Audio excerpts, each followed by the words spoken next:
The Catholic Morning Show.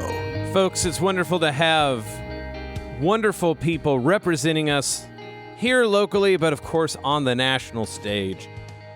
It's good for us to be able to, brag on our folks a bit, but it's good to know that everyone, people across the nation, understand the wonderful things happening here in the Catholic world of the Iowa Catholic Radio listening area, for instance, here in the Diocese of Des Moines. So we've had three winners that won four winners that won Catholic Media Awards, and we've been getting a chance to talk with them. So we're going to turn to someone else who won a Catholic Media Award today and talk about what it is that's going on with his column. John Wynn is Director of Social Justice for the Diocese of Des Moines and Catholic Charities. We have him on monthly, but this month we're going to be cheering him on a bit and telling him congratulations for the Catholic Media Award he won for his column for the Catholic Mirror. John, thanks for coming on the Catholic Morning Show.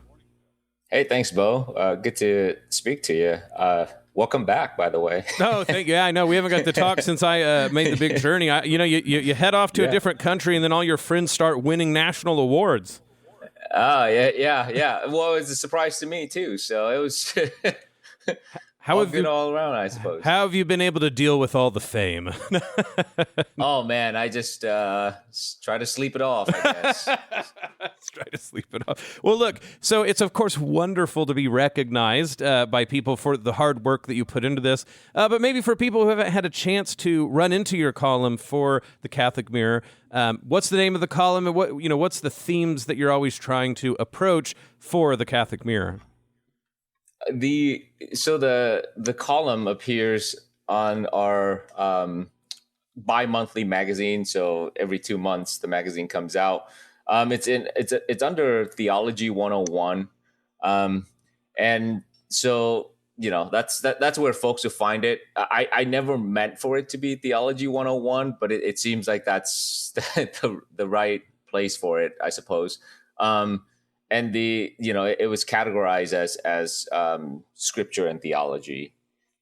And when it came, do you happen to know which one or a couple of columns that they actually submitted that got the award?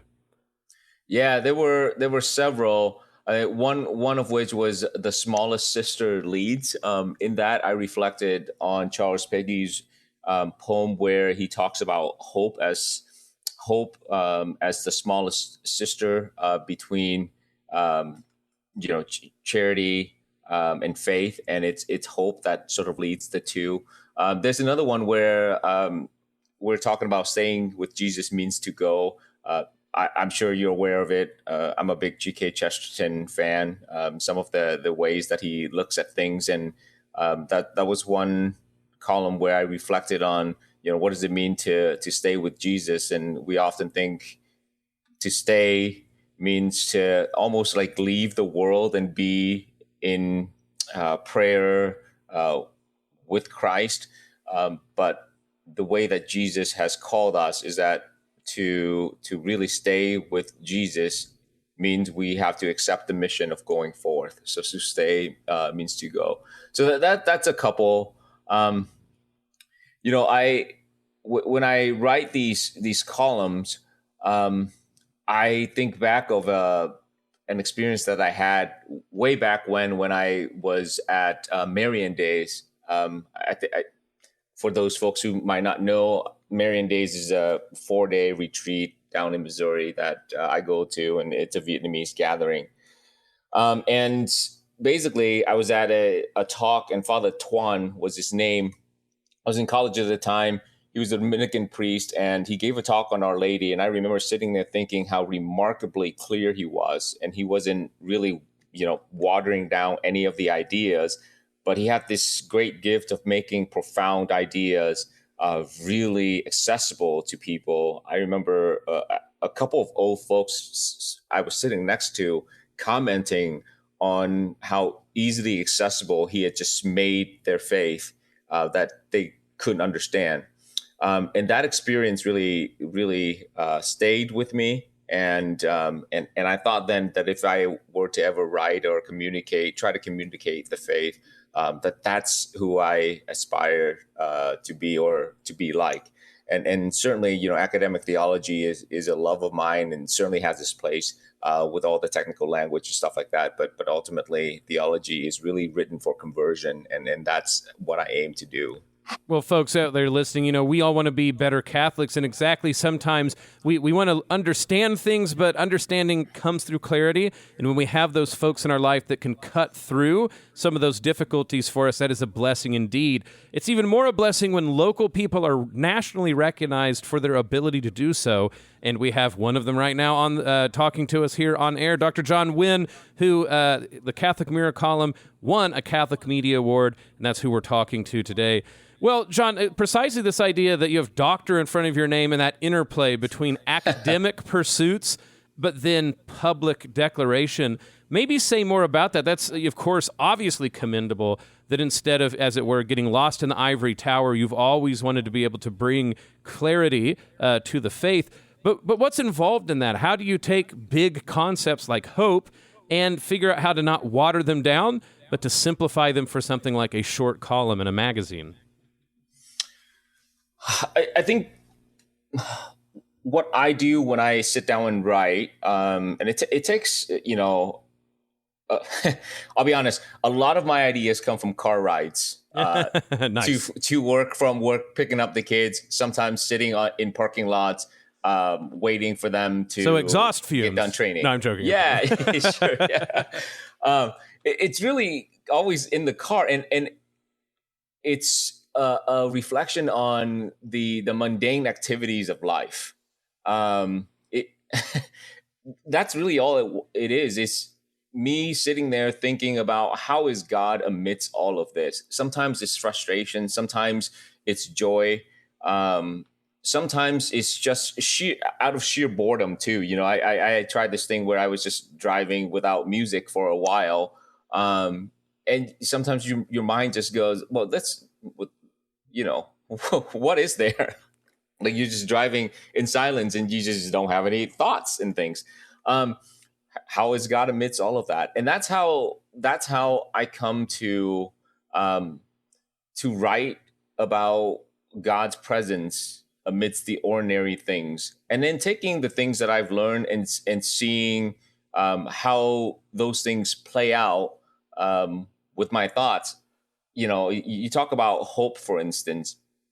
You can talk about hope ideologically, but once you experience a death of a family member, or once you see war-torn stories, things like my father's own story of fleeing Vietnam, you start to understand how hope can really pull someone out of despair, when there's kind of a light at the end of the tunnel, when they're hanging on to a promise that they know, hey, the Lord is going to have me through all of this.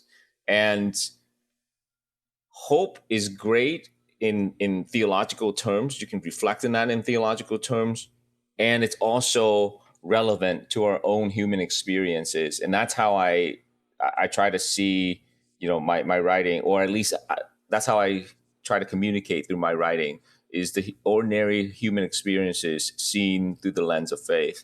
Well, and that's what we want to hear out there, folks, is, to borrow from St. Newman, it's good to have notions and abstract ideas, but if things can become concrete and real for our life, that's when our faith begins to change. We're speaking with John Huynh, who does that masterfully in his Catholic Mirror columns, enough to win the Catholic Media Award. John, we got about a minute or so.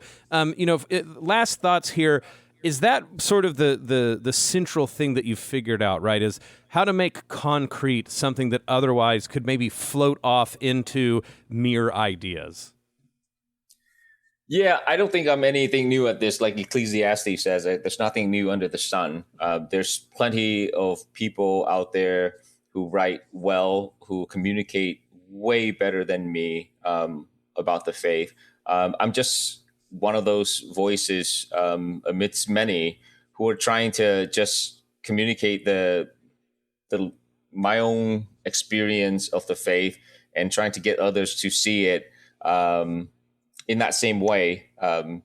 So trying to convince them that there is God amidst our ordinary human experiences, and let's try to look at that. So, again, I'm not the only one, and I think folks are better off reading other people. But if they want to read me and others, they are more than welcome to join in with the Catholic Mirror subscription.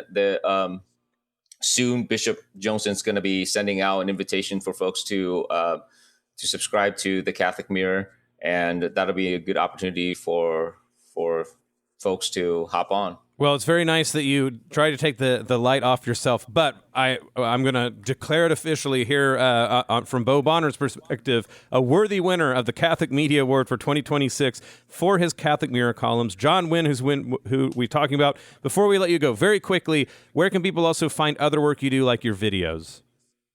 Yes, dmdiocese.org.